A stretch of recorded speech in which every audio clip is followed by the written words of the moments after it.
السلام عليكم ورحمة الله وبركاته.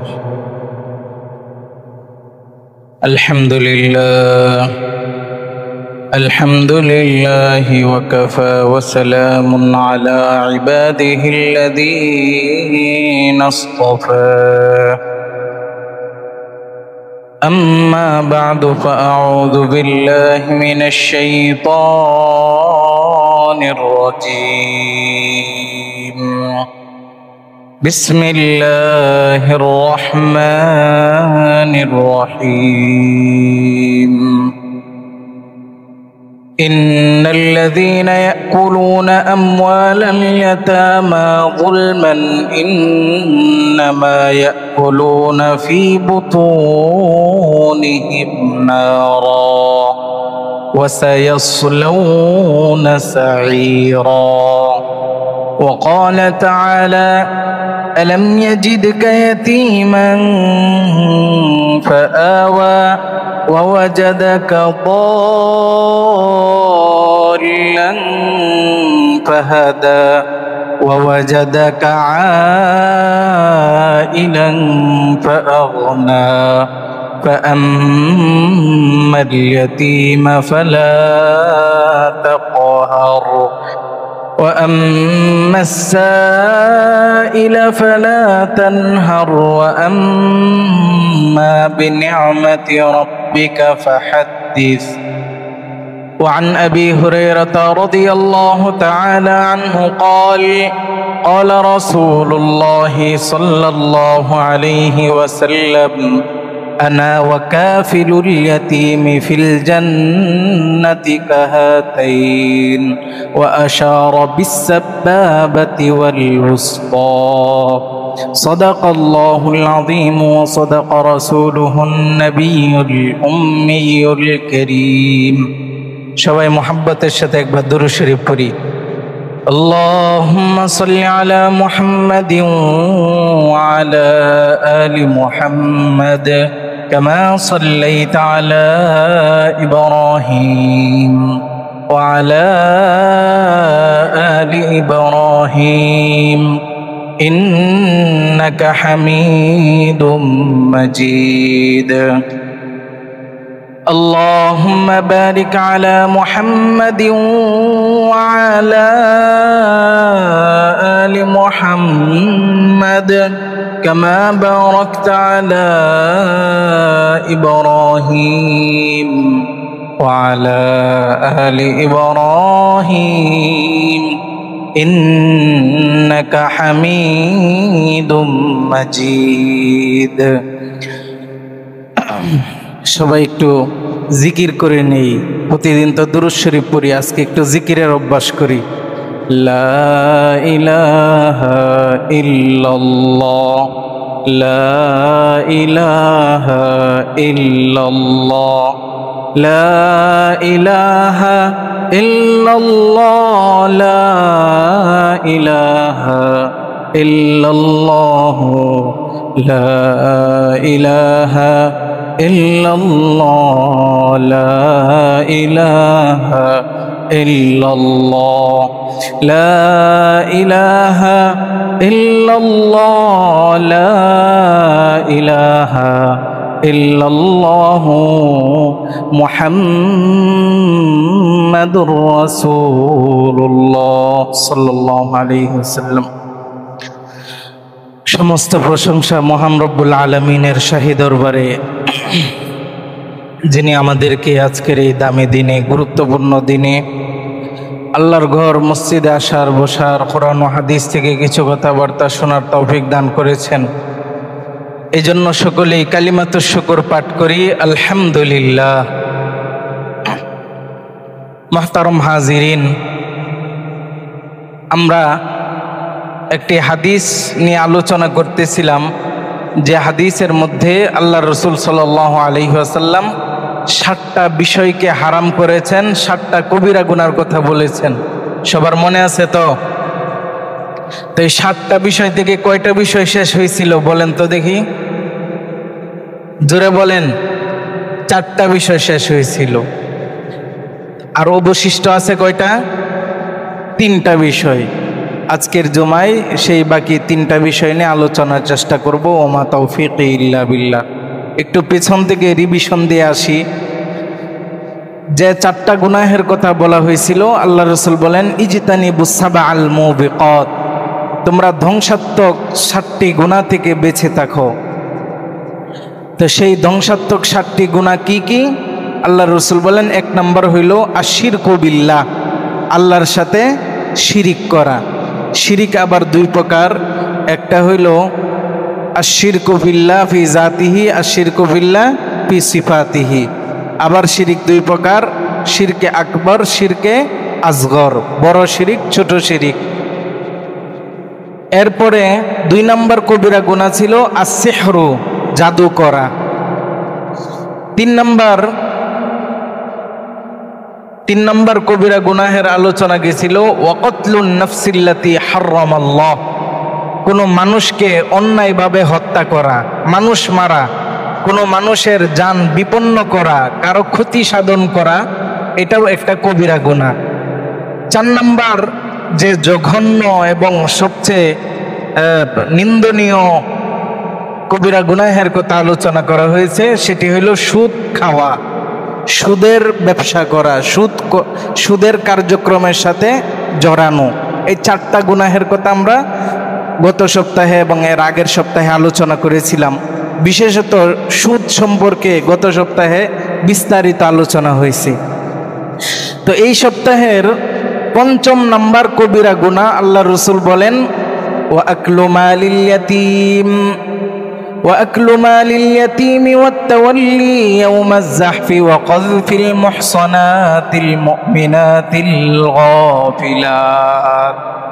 আল্লাহ রাসূল বলেন 5 নম্বর কবিরা গুনাহ হইল আকলু মালিল ইয়াতীম, এতিমের সম্পদ ভক্ষণ করা, এতিমের মাল খাওয়া। বর্তমান সমাজে এমন সব লোক আছে কিনা যারা এতিমের মাল খায়, যারা এতিমকে ঠগায়, এতিমের সাথে প্রতারণা করে, এতিম তো এমনিই দুঃখী, কষ্টের মধ্যে আছে, তাকে আরো বিপদে ফেলার চেষ্টা করে, আরো কষ্ট দেয়। এমন মানুষ আছে কিনা বলেন? অহরহ আছে, বহু আছে। তো আল্লাহ রাসূল বলে দিলেন 5 নম্বর কবিরা গুনাহ হইল আকলু মালিল ইয়াতীম, এতিমের সম্পদ ভক্ষণ করা। এবার আসেন, এতিম কাকে বলে? এতিম কি জিনিস? এতিম বলা হয় ওই বাচ্চা ফুকদানুল আব, যার পিতা মারা গেছেন এবং সে এখনো বালেগ হয় নাই, প্রাপ্তবয়স্ক হয় নাই। তো প্রাপ্তবয়স্ক হওয়ার আগ পর্যন্ত যার পিতা মারা যায়, সেই সন্তান চাই ছেলে হোক মেয়ে হোক, তাকে কি বলা হয়? এতিম বলা হয়। আর যদি মেয়ে হয়, কোন কোন বর্ণনায় আসছে তার বিবাহের আগ পর্যন্ত তাকে এতিম বলা হবে। আর যদি ছেলে হয় তাহলে প্রাপ্তবয়স্ক বালেগ হওয়ার আগ পর্যন্ত তাকে এতিম বলা হবে। এখন একজনের বাবা মারা গেছে 30 বছর বয়সে, তাহলে সে কি এতিম হবে? সে এতিম হবে না, কারণ সে তো প্রাপ্তবয়স্ক। তো এতিম সম্পর্কে আজকে আমরা আলোচনা করব ইনশাআল্লাহ। এই এতিমের লালন পালন করা কেমন, এতিমের ফজিলত কি, এতিমের মাল ভক্ষণ করার শাস্তি কি, এই সমস্ত বিষয় নিয়ে আলোচনা করব ইনশাআল্লাহ। এতিম এমন এক ব্যক্তি যাদের সাথে সদাচরণ করা, যাদের সাথে ভালো ব্যবহার করার কথা শুধুমাত্র আল্লাহ পাক রব্বুল আলামিন আমাদের ধর্মেই নির্দেশ দিয়েছেন এরকম নয়, বরং আমাদের পূর্বে যত ধর্ম গেছে সমস্ত ধর্মের মধ্যে, সমস্ত আসমানি কিতাবের মধ্যে এই কথাটা লেখা ছিল। وَإِذْ أَخَذْنَا مِيثَاقَ بَنِي إِسْرَائِيلَ أَلَّا تَعْبُدُوا إِلَّا اللَّهَ وَبِالْوَالِدَيْنِ إِحْسَانًا وبذي القربى واليتامى والمساكين والجار ذي القربى والجار الجنب والصاحب بالجنب وابن السبيل। আল্লাহ পাক রব্বুল আলামিন বলেন, তোমাদের পূর্ববর্তী যত জাতি ছিল সেগুলোর মধ্যে একটা হলো বনি ইসরাইলের জাতি। সেই বনি ইসরাইল থেকে আমি প্রতিজ্ঞা, ওয়াদা এবং অঙ্গীকার নিয়েছিলাম কয়েকটা বিষয়ের। তার মধ্যে 1 নম্বর বিষয় হইল আল্লাহ তা'বুদু ইল্লাল্লাহ, তোমরা আল্লাহ ছাড়া অন্য কারো ইবাদত করতে পারবা না। ওয়ালা তুশরিকু বিহি শাইআ, আল্লাহর সাথে কাউকে শরীক করতে পারবা না। তো আল্লাহরই ইবাদত করতে হবে, আল্লাহর সাথে কাউকে শরীক করা যাবে না। এটা ছিল 1 নম্বর নির্দেশনা, 1 নম্বর অঙ্গীকার, 1 নম্বর ওয়াদা। 2 নম্বর ওয়াদা ছিল ওয়াবিল ওয়ালিদাইনি ইহসানা, পিতামাতার সাথে সদাচরণ করতে হবে। আমাদের ধর্মেই নয়, শুধু পূর্ববর্তী ধর্মগুলোতেও ছিল ওয়াবিল ওয়ালিদাইনি ইহসানা, পিতামাতার সাথে সদাচরণ করা, ভালো ব্যবহার করা, মাতা পিতার হালাল হুকুম, জায়েজ হুকুম এইগুলো মানতে একজন সন্তান বাধ্য। একজন সন্তানকে মানতে হবে হালাল হুকুম। হাদিসের মধ্যে আসছে আল্লাহ রাসূল সাল্লাল্লাহু আলাইহি ওয়াসাল্লাম বলেন যে পিতামাতার আদেশকে এমনভাবে মানতে হবে, ওয়ালা তাউক্কান্না ওয়ালিদাইক ওয়া ইন আমারাকা আন তাখরুজা মিন আহলিকা ওয়া মালিক, পিতামাতার কখনো নাফরমানি করবা না, যদিও এই পিতামাতা তোমাকে ঘাড় ধরে তোমার ঘর থেকে বের করে দেয়। ওয়া ইন আমারাকা আন তাখরুজা মিন আহলিক, তোমার পুরা ফ্যামিলি থেকে যদি তোমার পিতামাতা তোমাকে বের করে দেয়, এরপরে ওয়া মালিক, এমনকি সম্পদ থেকেও যদি পিতামাতা বঞ্চিত করে দেয়, তারপরেও পিতামাতার নাফরমানি করা যাবে না। আল্লাহ রাসূল এরকমভাবে কঠিনভাবে বলেছেন। তাহলে পিতামাতার অবাধ্যতা না করা, পিতামাতার নাফরমানি না করা, এটা পূর্ববর্তী আসমানি কিতাবের মধ্যেও ছিল। এরপরে আল্লাহ পাক রব্বুল আলামিন যে অঙ্গীকারটা নেন সেটা হলো ওয়াবিদিল কুরবা ওয়াল ইয়াতামা। বিদিল কুরবা, দিল কুরবা অর্থ হলো নিকট আত্মীয়, নিকট আত্মীয়দের সাথে ভালো ব্যবহার করা, নিজের পিতামাতার সাথেও সদাচরণ করা, নিজের নিকটাত্মীয় যারা আছে চাচা, ফুফু, খালা, মামু, এদের খোঁজ খবর নেওয়া, এরা কোন হালতে আছে। আমি একদম প্রাডু গাড়ি দিয়ে চলি আর আমার মামা রিক্সা চালাই, আমি একদম বিলাসবহুল গাড়িতে ঢাকা থেকে চট্টগ্রাম যাই হইল বিমানে, আর আমার চাচারা ক্ষেত খামারে কাজ করে, চাষাবাদ করে, কষ্টের মধ্যে আছে, তাহলে আমি কখনো সদাচরণকারী হইলাম না। অবিদিল কুরবা, আত্মীয় স্বজনের প্রতি সদাচরণ করা। আমাকে আল্লাহ পাক রব্বুল আলামিন সামর্থ্য যেহেতু দিয়েছেন, তাহলে আমার নিকটাত্মীয় যারা আছে আমার সাধ্যমতো তাদেরকে আমি দেখাশোনার চেষ্টা করব। এরপরের নাম্বার সিরিয়ালে আল্লাহ পাক বলতেছেন ওয়াল ইয়াতামা, ইতিমদের সাথে তোমরা সদাচরণ করো, ইতিমদের সাথে ভালো ব্যবহার করো, ইতিমদের সাহায্য সহযোগিতা করো। কারণ লক্ষ্য করেন, একটা ইতিম সন্তান, একজন ইতিম ছাড়া ভালো সন্তান, ভালো ছেলে যার পিতামাতা আছে, এমন একটা ছেলেকে যদি আপনি একটা চর থাপ্পড় মারেন, তাহলে তার মনের মধ্যে কি এই কথা আসবে যে আজকে যদি আমার বাবা থাকতো তাহলে আমাকে চর মারতো? এরকম কথা তার মনে আসবে না। কিন্তু একটা এতিম বাচ্চাকে যদি আপনি একটা চর মারেন, থাপ্পড় মারেন, বা একটা কটু কথা বলেন, তাকে একটা কঠিন ভাষায় একটা কথা বলেন, গালি দেন, সর্বপ্রথম তার মনের মধ্যে এই কথা আসবে, হাই আজকে যদি আমার আব্বা বেঁচে থাকতেন তাহলে এই কথাটা আমাকে কেউ বলতে পারতো না, আজকে আমার বাবা জীবিত থাকলে আমাকে কেউ চর থাপ্পড় মারতে পারতো না। এই কথা এতিম ছেলের মনে আসবে কিনা বলেন? আসবে। সর্বপ্রথম সে এমনিই দুঃখী, তো তার সাথে কোনো খারাপ ব্যবহার করার সাথে সাথে তার মনের মধ্যে দুঃখ কষ্ট আরও বেড়ে যাবে। এই জন্য আল্লাহ পাক রব্বুল আলামিন পবিত্র কোরআনের 21টা আয়াতের মধ্যে এতিমের সাথে ভালো ব্যবহারের কথা বলেছে। এতিমের সাথে যেন কোনো বদমেজাজ, কঠোর ভাষায় কথাবার্তা না হয়, এই ওসিয়ত, এই নির্দেশ আল্লাহ পাক রব্বুল আলামিন দিয়েছেন। তো এই আয়াতের মধ্যে যে আয়াত আমি আপনাদের সামনে পাঠ করলাম, আল্লাহ পাক রব্বুল আলামিন বলতেছেন ওয়াকুলু লিন্নাসি হুসনা, সমস্ত মানুষ, অসহায়, দরিদ্র, ইতিম, মিসকিন, অনাথ যারা আছে এদের সাথে তোমরা ভালো কথা বলো। এরা কোনো কিছু চাইতে আসলে ধমক মারবা না, এই বেটা এখন আসিস না, এখন নাই, পরে আই, এই কর সেই কর, সবসময় আইসা দরজার সামনে দাঁড়ায় থাকস, এত লোভ কেন, এত খাই খাই করস কেন, এই সমস্ত কথাবার্তা না বলা। দরিদ্র অসহায় ব্যক্তি যার পেটে ভাত নাই, সে বুঝে ভাতের কি মূল্যায়ন, ভাতের কি মর্যাদা। আর ভরা পেটে ভাতের মূল্যায়ন মর্যাদা বুঝে আসবে? বুঝে আসবে না। এই জন্য এতিম যার পেটে ভাত নাই সে তো বারবার আসবে, মিসকিন অসহায় বারবার আসবে, তাকে যতটুকু পারেন এতটুকু দিবেন। যদি তারপরেও সে বারবার আসে, আল্লাহ পাক রব্বুল আলামিন বলতেছেন কওলুম মা'রুফুন ওয়া মাগফিরাতুন খায়রুম মিন সাদাকাতিন ইয়াতবাউহা আযা। আল্লাহ পাকের শিক্ষা যে কওলুম মা'রুফ, তাদের সাথে উত্তম কথা বলো, বলো যে বাজান এখন তো আর নাই, বা এখন তো দেওয়ার সুযোগ নাই, তুমি আরেকবার আসো, পরবর্তীতে আসো, আরেকবার আসলে তোমাকে দিব। ভালো আচরণ করা, ভালোভাবে কথা বলা।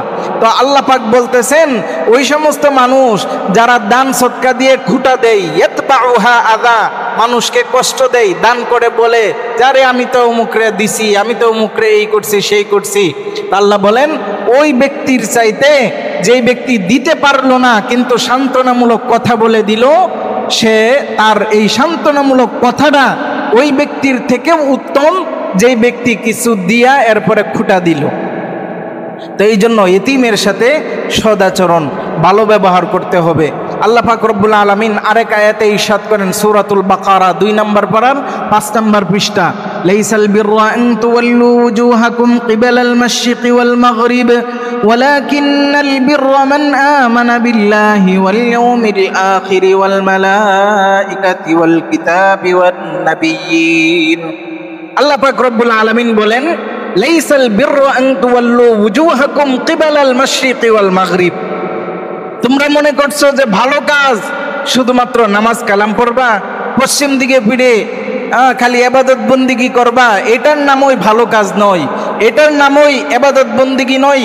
ওয়ালাকিন্নাল বিররা মান আমানা বিল্লাহি ওয়াল ইয়াউমিল আখির, প্রকৃতপক্ষে ইবাদত, প্রকৃতপক্ষে সততা হইল মান আমানা বিল্লাহ, আল্লাহর উপর ঈমান আনা, আর কি করা, ওয়াল ইয়াউমিল আখির ওয়াল মালাইকা ওয়াল কিতাব ওয়ান নাবিয়্যিন ওয়া আতাল মাল আলা হুব্বিহি যাওয়িল কুরবা ওয়াল ইয়াতামা ওয়াল মাসাকিন। এবং আল্লাহ পাক রব্বুল আলামিন তোমাকে যে সম্পদ দান করেছেন সেই সম্পদকে খরচ করা ইতিমদের উপর, মিসকিনদের উপর, আত্মীয় স্বজনের উপর। এটাই হলো আল্লাহ পাক বলেন যে এই নামাজ কালামের পরে সবচাইতে উত্তম আমল হইল নিজের ধন সম্পদ এইগুলো ইতিম মিসকিন অসহায়দের মাঝে বন্টন করা, তাদেরকে দান সদকা খায়রাত ইত্যাদি করা। এরকম ভাবে আল্লাহ পাক রব্বুল আলামিন এতিমদের সম্পর্কে অনেক আয়াত বলেছেন। সংক্ষিপ্ত সময়ে সবকিছু বলে অর্থ বলেও শেষ করা যাবে না। এই জন্য এতিমদের ব্যাপারে আমাদের খুবই সতর্ক থাকতে হবে। এতিমদের সাথে যেন কোনো দুর্ব্যবহার, এতিমদের সাথে যেন কোনো খারাপ আচরণ আমাদের দ্বারা না হয়। এতিম লালন পালনের ফজিলত কি, এটা তো শুধু নির্দেশ বললাম যে আল্লাহ পাক এই নির্দেশ দিছেন এতিমদেরকে দান করা, এতিমদেরকে ভালো ব্যবহার করা। এখন এতিমদেরকে দান করলে কি হবে, এতিমদের লালন পালনের ফজিলত কি? 1 নম্বর কোরআনের আয়াতে আসেন 2 নম্বর পারার 12 নম্বর পৃষ্ঠার শেষ আয়াত। আল্লাহ পাক রব্বুল আলামিন বলেন ওয়ায়াসআলুনাকা মাযা ইউনফিকুনা কুল মা আনফাকতুম মিন খায়রিন ফালিল ওয়ালিদাইনি ওয়াল আকরাবিন ওয়াল ইয়াতামা ওয়াল মাসাকিন ওয়া ইবনিস সাবিল। তোমরা তোমাদের সম্পদের শ্রেষ্ঠ অংশ যেটা তোমরা আল্লাহর রাস্তায় দান করো সেটা হইল ফালিল ওয়ালিদাইন, পিতামাতার জন্য যে সম্পদ ব্যয় করো সেটা হইল তোমাদের শ্রেষ্ঠ সম্পদ। যেই ব্যক্তি পিতামাতার জন্য খরচ করবে তার সম্পদে দিনাদিন বরকত হতেই থাকবে, হতেই থাকবে। এক হাদিসের মধ্যে আসছে আল্লাহ রসুল বলেন তোমাদের মধ্যে কে কে ধনী হইতে চাও, বড়লোক হইতে চাও? তো ধনী হইতে কে না চায়? সবাই ধনী হইতে চায়, কিন্তু ধনী হওয়ার কাজ করতে রাজি না। ধনী হইতে চাইলে কি করতে হবে? আল্লাহ রসুল বলেন যেই ব্যক্তি ধনী হইতে চায়, যেই ব্যক্তি সম্পদশালী হইতে চায়, সে যেন পিতামাতার জন্য খরচ করে, আত্মীয় স্বজন, মিসকিন, ইতিম, অসহায়দের জন্য খরচ করে। যেই ব্যক্তি এই 4টা খাতে খরচ করতে পারবে, 1 নম্বর পিতামাতা, পিতামাতার জন্য খরচ করবেন। এরা নিজের মা বাপ, না দিলে কেমন, এই জন্য না, পিতামাতার জন্য এই জন্য খরচ করবেন যে এটা আমার নেয়ামত, এটা আমার খুশনসিব, সৌভাগ্য যে আমি আমার বাবার জন্য, আমি আমার মায়ের জন্য খরচ করতে পারতেছি। আল্লাহ পাক আমাকে এই তৌফিক এবং সৌভাগ্য দান করছেন। এই সৌভাগ্য মনে করে যদি আপনি খরচ করেন, আপনার সম্পদ দিনাদিন বাড়তেই থাকবে, বাড়তেই থাকবে। আর যদি মনে করেন যে বাবা মা আলেম বানাইছে বা শিক্ষিত বানাইছে, এখন আমরা 5 ভাই 6 ভাই, এখন বাবা মার চিকিৎসা করতে মাসে 20,000 টাকা খরচ হয়, তাহলে আমরা কি আর করবো?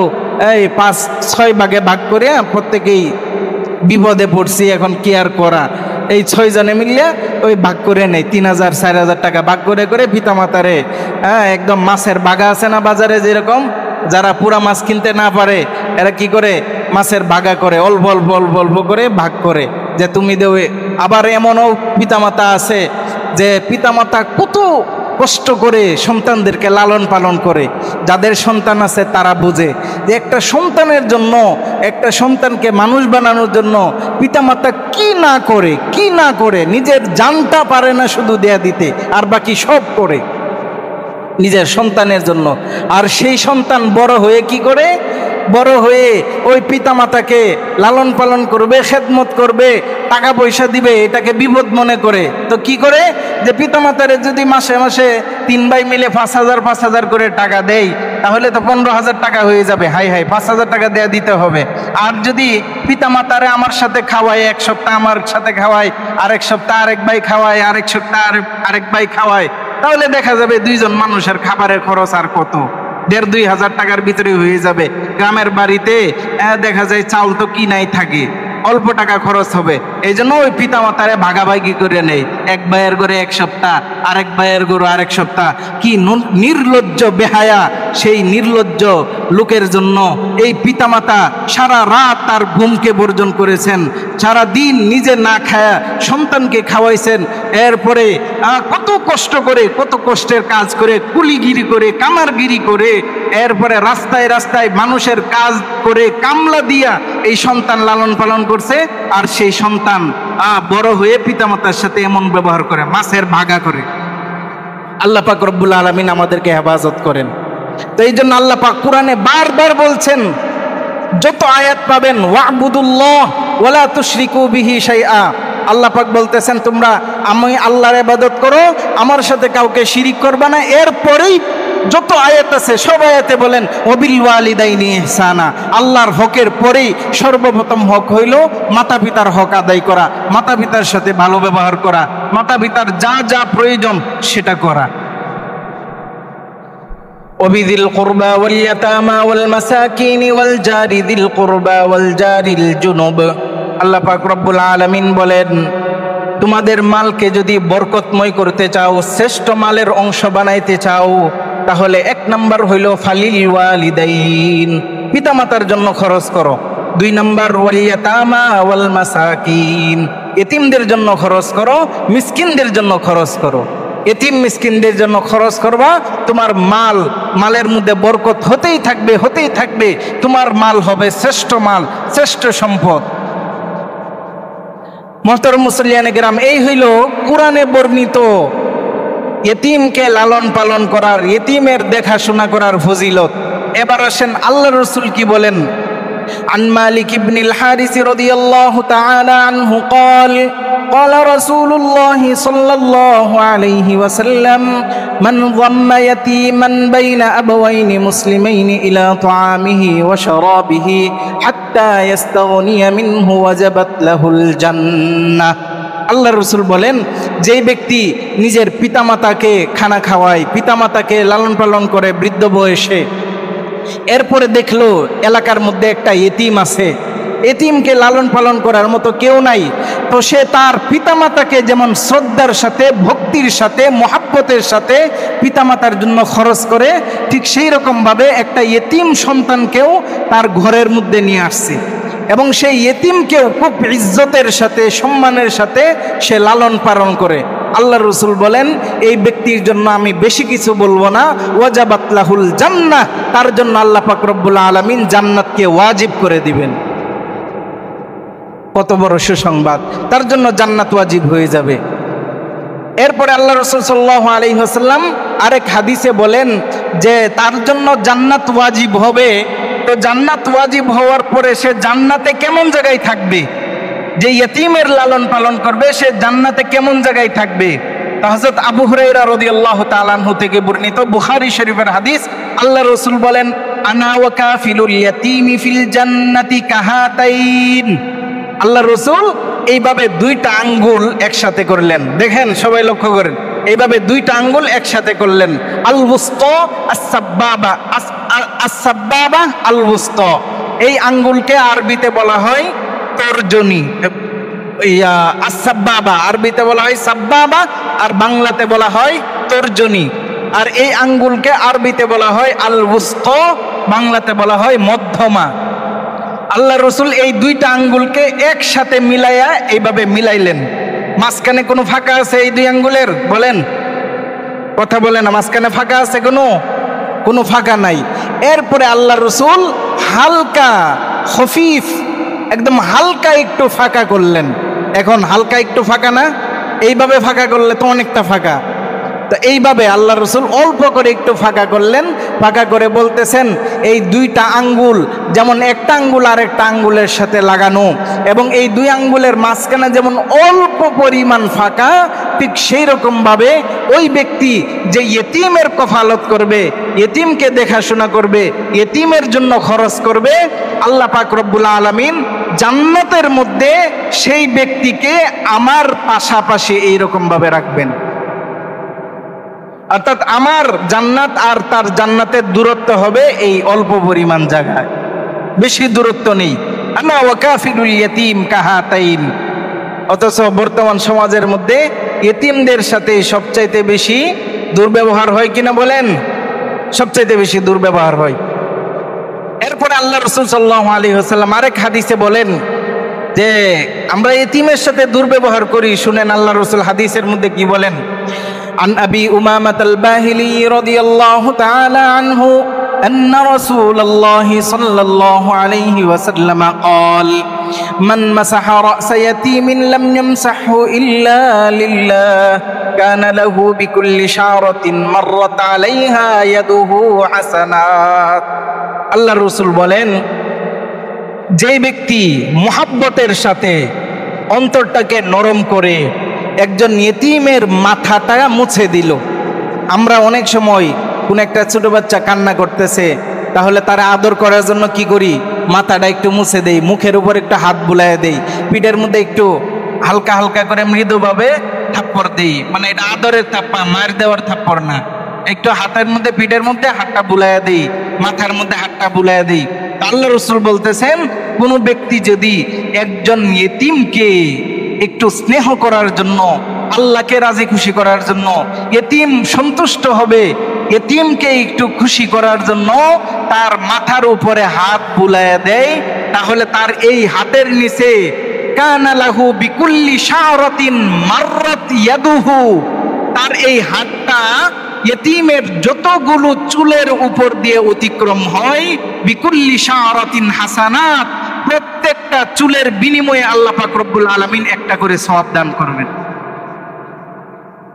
এরপর আল্লাহ রাসূল সাল্লাল্লাহু আলাইহি ওয়াসাল্লাম এক হাদিসের মধ্যে ইরশাদ করেন, ক্বালা রাসূলুল্লাহ সাল্লাল্লাহু আলাইহি ওয়াসাল্লাম, ইন আরাদতা আন ইউলাইয়িনা কলবাকা ফামসাহ রাসাল ইয়াতীম ওয়া আত'ইমিল মিসকিন। একবার এক ব্যক্তি আল্লাহ রাসূলের কাছে আসলো। আল্লাহ রাসূলের কাছে এসে বলতেছেন, ইয়া রাসূলুল্লাহ, আন্না রাজুলান শাকা ইলান নবী সাল্লাল্লাহু আলাইহি ওয়াসাল্লাম ফাকালা ইয়া রাসূলুল্লাহ কসওয়াতু কলবি। আল্লাহ রাসূলের কাছে এক সাহাবী আসলেন, এসে বললেন, ওগো আল্লাহর রাসূল, আমার অন্তরটা পাথরের মতো শক্ত হয়ে গেছে। সাধারণ মানুষ আপনার কথা শুনেই জর্জর করে কাঁদে, চোখ দিয়ে পানি বের হয়, হাত তুলেই কাঁদতে পারে, কিন্তু আমার অন্তর এমন কঠোর হয়েছে, আমার চোখ দিয়ে পানি বের হয় না, মানুষের প্রতি দয়া মায়া হয় না। এটা তো বিশাল বড় ব্যারাম, রোগ, আমি কি করতে পারি? আল্লাহ রাসূল সাল্লাল্লাহু আলাইহি ওয়াসাল্লাম বললেন, তোমাকে আমি দুইটা আমল দিব। কয়টা আমল? দুইটা আমল। আল্লাহ রাসূল সাল্লাল্লাহু আলাইহি ওয়াসাল্লাম ইরশাদ করেন, ইন আরাদতা আন ইউলাইয়িনা কলবাকা ও আমার সাহাবী, তোমার অন্তরকে যদি নরম করতে চাও তাহলে তুমি দুইটা কাজ করবা। এক নাম্বার, হামসাহ রাসাল ইয়াতীম, তুমি নিয়মিত ইতিমের মাথা মুছে দিবা, ইতিমকে স্নেহ করবা, ইতিমকে আদর করবা। ওয়া আতইমিল মিসকিন, এবং মিসকিন অসহায় দরিদ্র যারা আছে, যারা সারা বছরেও গরুর গোশত খাইতে পারে না, ভালো খাবার পায় না, এমন ব্যক্তি খুঁজে খুঁজে তাদেরকে ভালো ভালো খাবার খাওয়াও। যারা অনাহারে ভুগতে থাকে, পেটে খাবার নাই, এমন মিসকিন অসহায়দেরকে খাবার খাওয়াও। তাহলে আল্লাহ পাক রব্বুল আলামিন তোমার অন্তরকে নরম করে দিবেন। আমাদের এরকম বহুজনে অন্তর আছে না, উপর দিয়ে দেখা যায় আবু তালেব, ভিতরে হইল আবু জাহেল। ভিতরে উপরে বলে উপরে ফিটফাট, ভিতরে সদরঘাট, এরকম বহু মানুষ আছে। দেখতে ভালো কিন্তু ভিতরের অবস্থা খুবই খারাপ। বর্তমান সমাজে বলেন আমরা কি করতে চাই? কাউরে খাওয়ানোর মন চাইলে মসজিদের ইমাম সাহেবরে দাওয়াত করে, মসজিদের খতিব সাহেবরে দাওয়াত করে। আমার কাছে যে কত দাওয়াত আসে, যে হুজুর একটু এইটা খান, ওইটা খান, একটু বাসায় খান, এই করেন সেই করেন, অনেক দাওয়াত আসে। অর্থাৎ এটা খারাপ কিছু না, এটা ভালো যে একজন ইমামের প্রতি, আলেমের প্রতি মুসল্লিদের শ্রদ্ধা ভক্তি এত বেশি। কিন্তু বলেন যে একজন ইমাম, একজন খতিব, তার খাওয়ার কোনো অভাব আছে? খাবারের অভাব নাই। তা সে তো প্রত্যেক সপ্তাহে 4-5 বার করে গরুর গোশত খাইতেছে, 4-5 বার করে বড় বড় মাছ খাইতেছে, তার খাবারের কোনো অভাব নাই। আপনার ওই ইমাম খতিব, ওই খতিব সাহেবকে ভালো ভালো যে খাবার খাওয়াবেন, যে জায়গার মধ্যে সুন্দর সোফার মধ্যে, দামি সোফার মধ্যে বসায়া সুন্দর সামনে টেবিল রাইখা খানা খাওয়াবেন, ইমাম সাহেব খাইবে আর মনে করবে যে এটা তো আমার হক। মানে এইরকম ভালো ভালো টেবিলে বসে তো ইমাম খতিব এমনিই খায়। কিন্তু আপনি যদি একজন ইতিম, একজন মিসকিন, যে কোনোদিন সোফার মধ্যে বসতে পারে নাই, যে কোনোদিন ডাইনিং টেবিল কি জিনিস চিনেই নাই, যে কোনোদিন সারাদিন টিনের গ্লাসের মধ্যে করে খায়, প্লাস্টিকের গ্লাসে করে খায়, কোনোদিন কাঁচের গ্লাসে পানিই খায় নাই, এরকম দরিদ্র অসহায় মানুষ আছে কিনা? আছে। এইরকম গরিব অসহায় মানুষকে আপনার ঘরের মধ্যে নিয়ে গেলেন, ভিআইপি ভাবে খাওয়াইলেন, একদম 10-12 আইটেমের খাবার খাওয়াইলেন, খুব সুন্দর জায়গায় বসতে দিলেন। সে তো বসার সাথে সাথেই এমন দোয়া করবে, সাথে সাথে আপনার ঘরটা বরকত দিয়ে ভরপুর হয়ে যাবে। সাথে সাথে তার মনের মধ্যে আপনার যে দোয়া আপনার জন্য করবে, আল্লাহর কাছে বলবে যে আল্লাহ, সারা জীবন এত আদর স্নেহ মোহাব্বত কোথাও থেকে পায় নাই, তোমার বান্দা আমার এত ইজ্জত দিল, এত সম্মান দিল, এত ভালো খাবারের ব্যবস্থা করলো, তুমি তার জীবনটাকে সুখ শান্তি সমৃদ্ধ করে দাও। এই দোয়া করবে, আল্লাহ পাক রব্বুল আলামিন সাথে সাথে কবুল করে দিবেন। এই জন্য আমরা মলম লাগাই কিন্তু জায়গা মতো মলম লাগাইতে পারি না। গরিব অসহায় ঈদের দিন, কুরবানি ঈদের দিন গোশত, গরুর গোশত, এটাকে আল্লাহ নিজেরা খাবার জন্য কুরবানি দিছে যে আমরা খালি গোশত খামো? কুরবানির উদ্দেশ্য কি গোশত খাওয়া? গোশত খাওয়া না, আল্লাহর নৈকট্য অর্জন করা। তো ওই দিন দেখা যায় গরিব অসহায়দের সাথে আমরা দেই ঠিকই, কিন্তু অনেক খারাপ ব্যবহার করা হয় বিভিন্ন জায়গার মধ্যে। আর গরিব অসহায়রাও একটু বিরক্ত করে, বারবার আসে। তো ওই সময় এটা আপনার মনের মধ্যে আনতে হবে যে আল্লাহ, আমার জীবনের বাস্তব একটা ঘটনা বলি। আমরা আমাদের এলাকার মধ্যে শরীকে কুরবানি করি, আমরা 4-5 শরীকে। এদিকে তো দেখি মাশাল্লাহ এক একজন 1-2টা করে কুরবানি দেয়। তা আমাদের এলাকার মধ্যে আমার আব্বা তখন 4-5 শরীকে আমরা কুরবানি দিতাম। তো এক মহিলা আসছে, গোশত এখনো বাগ হয় নাই, দুপুর 12টা বাজে, আয়সা বলতেছে যে আমারে পা গুলো দিয়ে দেন, ওই গরুর যে পা আছে 4টা পা, ওই পা গুলো দিয়ে দেন। তাই আমি বললাম এখনো বাগ হয় নাই, তখন ছোট বয়সে ছোট, আপনাকে কেমনে দিব? তো ওই মহিলা কতক্ষণ দাঁড়ায় থেকে কয় পাগুলো এখনো দিলেন না আমারে? একটু গরম হয়ে বলতেছে পাগুলো দেন, দিলে আমি যামুগা। পরে আমি একটু গরম হয়ে বললাম যে যাই বলার বললাম। তো এটা আমার আব্বা শুনছেন, আব্বা শুনে বলতেছেন যে বাবা, আজকে যদি আল্লাহ পাক রব্বুল আলামিন তোমাকে এই গরিব অসহায়ের মতো, আজকে আল্লাহ তৌফিক দিছে, আমাদেরকে তৌফিক দিছে, আমরা আজকে কুরবানি দিতেছি, তা আমাদের কাছে আল্লাহ গরিব অসহায় পাঠাইছেন গোশত নেওয়ার জন্য। আল্লাহ যদি তোমারে তাদের মতো বানাইতেন যে তুমি ব্যাগ নিয়ে নিয়ে মানুষের ঘরে ঘরে ঘুরতা, তাহলে কেউ যদি তোমার সাথে এমন ব্যবহার করতো তোমার কেমন লাগতো? সুবহানাল্লাহ, কত বড় শিক্ষা, সাথে সাথে আব্বা আমার নিজে ঈদের দিন অনেকগুলা মানুষ, এক একটা কোরবানির গরু জবাই করলে 10-12 জন মানুষ একসাথে থাকে না, ওই 10-12 জন মানুষের সামনে ওই মহিলার কাছে আমার মাপ চাওয়াইছে। আমিও মাপ চাইছি, আমি বিষয়টা বুঝতে পারছি। তো এইরকম ভাবে এটা চিন্তা করব, একজন গরিব অসহায় মানুষ যখন আমার কাছে আসবে, আম্মা সাইলা ফালা তানহার, কোনো সায়েল ভিক্ষুক, আম্মাল ইয়াতীমা ফালা তাকহার, কোনো ইয়েতিমের সাথে কঠোর ব্যবহার করা যাবে না, কোনো ভিক্ষুকের সাথে তাকে নিষেধ করা যাবে না, বরং হয়তো তাকে দিব যতটুকু সামর্থ্য হয় ততটুকু, না হয় কওলুম মারুফ, তার সাথে উত্তম আচরণ, সৎ আচরণ করা, ভালো ব্যবহার করা, এটা করতে হবে। আর না হইলে নিজের আমল বরবাদ হয়ে যাবে। এমন কাজ করলেন, খুব দান সদকা খায়রাত করলেন, কিন্তু আল্লাহ পাক রব্বুল আলামিন বলেন লা তুবতিলু আমওয়ালাকুম, হে ইমানদার তোমরা তোমাদের মালগুলোকে, তোমাদের সওয়াবগুলোকে, নেকিগুলোকে বিল মান্নি ওয়াল আযা, খুঁটা দেওয়ার মাধ্যমে, মানুষকে তিরস্কারের মাধ্যমে, খুঁটা দেওয়ার মাধ্যমে, বরত্ব বর্ণনার মাধ্যমে তোমরা তোমাদের আমলগুলোকে নষ্ট করে দিও না। আমল সব নষ্ট হয়ে যাবে যদি মনের ভিতরে কোনো ধরনের অন্য কোনো ভাবনা আসে। প্রিয় উপস্থিতি, এই মিসকিন, অসহায়, দরিদ্র মানুষ, এরা মূলত চাই হইল আল্লাহর কাছে, আল্লাহর কাছে চায়, আল্লাহর কাছে, এরপরে আল্লাহ মানুষের কাছে পাঠায়, মানুষের কাছে পাঠায়। এই জন্য গরিব অসহায় মানুষ কেউ যদি কখনো চায় কোনো কিছু, তাহলে মনে করবেন যে আল্লাহ পাক রব্বুল আলামিন এই লোকটাকে আমার কাছে পাঠাইছেন। যদি সামর্থ্য থাকে অবশ্যই দিবেন, আর যদি সামর্থ্য না থাকে, যদি সাথে না থাকে, তাহলে ভালো কথা বলে ফেরত দিবেন। বলবেন আগামী সোমবারে আসবা, আমার কাছে টাকা হবে, আমি বেতন পাবো, ওই সময় আসবা, বা ওই দিন ভালো ঘরে খাবার হবে, ওই দিন আসবা, তোমার দাওয়াত রইল। খুব সুন্দরভাবে কথা বলে, আপনি না দেওয়ার মাধ্যমেই সে আপনার জন্য এমন দোয়া করবে যে আপনার বরকতের দরজা খুলে যাবে। এই জন্য আল্লাহ রাসূল সাল্লাল্লাহু আলাইহি ওয়াসাল্লাম বলেন যে এই গরিব অসহায় মানুষদের উপর দান করা এমন, আল্লাহ রাসূল বলতেছেন, আন আবি হুরায়রা রাদিয়াল্লাহু তাআলা আনহু قال قال رسول الله صلى الله عليه وسلم الساعي على الأرملة والمساكين كالمجاهد في سبيل الله। আল্লাহ রাসূল বলেন, যারা বিধবা মহিলাদের উপর টাকা পয়সা খরচ করে, বিধবা মহিলা, স্বামী মারা গেছে, এখন আর তার কেউ নাই, একজন মহিলার সবচাইতে মাতা পিতার পরে আপনজন হইল তার স্বামী। স্বামী যদি মারা যায় তো অনেক গার্জিয়ান দেখা যায় যে তেমন খোঁজখবর নেয় না। তো ওই সমস্ত বিধবা মহিলাদেরকে দেখে দেখে তাদেরকে গোপনে গোপনে দান সদকা খায়রাত করা, অন্যের মাধ্যমে বা তার অভিভাবকের মাধ্যমে তাকে দান সদকা খায়রাত করা। এরপর আল্লাহ রাসূল বলেন ওয়াল মাসাকিন, মিসকিনদেরকে, তাদের জন্য খরচ করা, তাদের জন্য টাকা পয়সা অর্থ সম্পদ দান করা।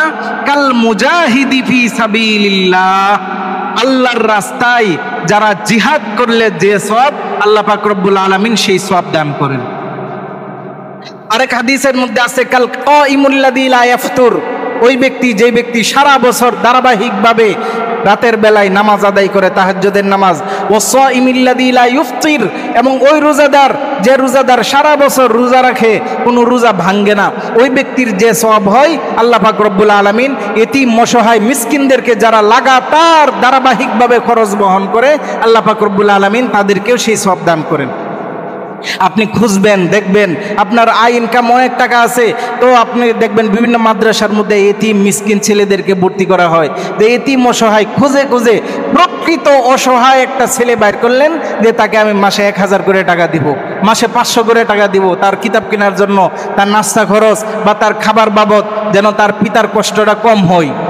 তো এইভাবে যদি আপনি প্রত্যেক মাসে সারা বছর আপনার এই আমল জারি থাকে, তাহলে সারা বছর আল্লাহর রাস্তায় জিহাদ করার, সারা বছর সারা রাত দাঁড়িয়ে নামাজ পড়ার, সারা বছর সারা দিন রোজা রাখার সওয়াব আল্লাহ পাক রব্বুল আলামিন দান করবেন।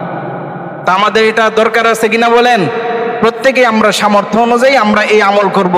আর বর্তমান সমাজের মধ্যে আরেকটা বিষয় দেখা যায় যে আপন ইতিমের প্রতি আমাদের সদয় থাকে না। বড় ভাই মারা গেছে, ছোট ভাই বলে ইন্না লিল্লাহ না পড়ে ছোট ভাই বলে আলহামদুলিল্লাহ। কারণ কি?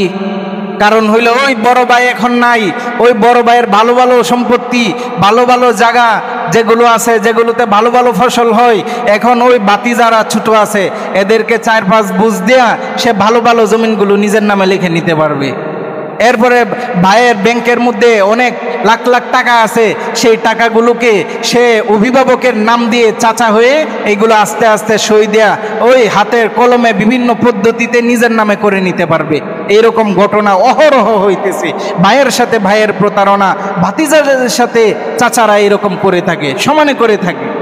এরকম করে যে ভাই মারা গেছে, বিদেশ ছিল, অনেক টাকা পয়সা কামাইছে, দেশে আসছে, কিছুদিন পরে মারা গেছে, আস্তে আস্তে ওই বিধবা মহিলাকে পর্যন্ত বাড়ি থেকে বের করে দেয়। এরকম হয় কিনা ঘটনা? বহু হয়। তো এই জন্য আল্লাহ রসুল সাল্লাল্লাহু আলাইহি ওয়াসাল্লাম বলেন, একদিন বলতেছেন কিয়ামতের ময়দানে যখন আল্লাহ পাক রব্বুল আলামিন কবর থেকে সবাইকে উঠাইবেন, তখন একদল মানুষ এমন হবে যাদের মুখ দিয়ে আগুন বের হইতে থাকবে, আগুন বের হইতে থাকবে। আল্লাহ রাসূল এটা বলতেছেন আর খুব আফসোস করতেছেন, ইউবাসু ইয়াউমাল কিয়ামাতিল কওমু মিন কুবুরিহিম তাআজ্জাজু আফওয়াহুহুম নারা। আল্লাহ রাসূল বলেন এদের মুখগুলো একদম আগুনে ভরপুর থাকবে, চেহারাগুলো ঝলসে যাইতে থাকবে, একদম পুরা শরীর মুখ থেকে আগুন লাগতে লাগতে পুরা শরীর আগুন লাগা অবস্থায়, একজন মানুষের শরীরে পুরা শরীরে আগুনে জ্বলতেছে এমন অবস্থায় হাঁটলে যেরকম দেখা যায়, ওই ব্যক্তিটাও এরকম আগুন লাগা অবস্থায় হাঁটতে হাঁটতে কিয়ামতের ময়দানে উপস্থিত হবে। সাহাবা ইকরামরা বললেন, ইয়া রাসূলুল্লাহ মান হুম, এই সমস্ত লোকেরা কারা, কাদের এমন ভয়ঙ্কর শাস্তি?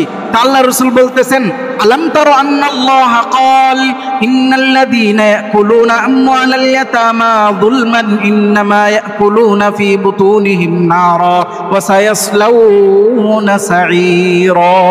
আল্লাহ রাসূল বলেন, তোমরা এই আয়াত পড়ো নাই? সূরা নিসার 10 নম্বর আয়াত তোমরা পড়ো নাই? যে আয়াতের মধ্যে আল্লাহ পাক বলেন ইন্নাল্লাযীনা ইয়াকুলুনা আমওয়ালাল ইয়াতামা, ওই সমস্ত মানুষ যারা এতিমদের মাল ভক্ষণ করে, জুলুম করে এতিমের সম্পদ কুক্ষিগত করে, এতিমের সম্পদ ভক্ষণ করে, এতিমের সম্পদ আত্মসাৎ করে। আল্লাহ পাক বলেন এরা মূলত এতিমের সম্পদ খায় না, বরং ইয়াকুলুনা ফী বুতুনিহিম নারা, এরা এদের পেটের মধ্যে আগুন ঢুকায়, আগুন খায়। কোনো ব্যক্তি যদি দুনিয়ার বুকে কোনো জাহান্নামী ব্যক্তিকে, গ্যারান্টি প্রাপ্ত জাহান্নামী ব্যক্তিকে দেখতে চায় যারা জাহান্নামের আগুন খাইতেছে, তো যারা এতিমের মাল খায় এদেরকে যেন দেখে। ইয়াকুলুনা ফী বুতুনিহিম নারা, আল্লাহ পাক বলেন এটা তো হইল কিয়ামতের ময়দানের শাস্তি। ওয়া সায়াসলাউনা সাঈরা, এরপরে তাদের জন্য রয়েছে জাহান্নামের চিরস্থায়ী প্রজ্বলিত আগুন, জ্বলতেই থাকবে ছাইভাবে। এই জন্য এতিমের সাথে দুর্ব্যবহার করা, এতিমের মাল খাওয়ার তো প্রশ্নই আসে না। এতিমের সাথে দুর্ব্যবহার, কোনো কটু কথাও যেন আমাদের মাধ্যমে না হয়। আল্লাহ পানা আল্লাহ পাক রব্বুল আলামিন আমাদের সবাইকে মাফ করুন। আমরা খুঁজে খুঁজে আজকেই চেষ্টা করব, যারা বাহিরের মুসল্লি আছি, যারা মুসল্লিরা আছি, আজকেই চেষ্টা করব এলাকার মধ্যে কোন এতিম অসহায় ছেলে আছে, অন্তত পক্ষে তাকে কিছু একটা চিপস হইলেও, একটা অল্প কিছু হইলেও দেওয়ার চেষ্টা করব। তাও যদি দিতে না পারি, অন্তত তাকে আদর করে তার মাথাটা হইলেও মুছে দিব। পারবো না ইনশাল্লাহ? ইনশাল্লাহ চেষ্টা করব। আল্লাহ পাক রব্বুল আলামিন আমাদের সবাইকে ইয়েতিমের প্রতি যত্নবান হওয়ার, অসহায় দরিদ্র হতদরিদ্র মানুষদের উপর রহম করার, তাদেরকে দেখাশোনা করার তৌফিক দান করুন। আমিন। ওয়া আখিরু দাওয়ানা আনিল হামদুলিল্লাহি রাব্বিল আলামিন। যারা সুন্নাত আদায় করি নাই, আদায় করিনি।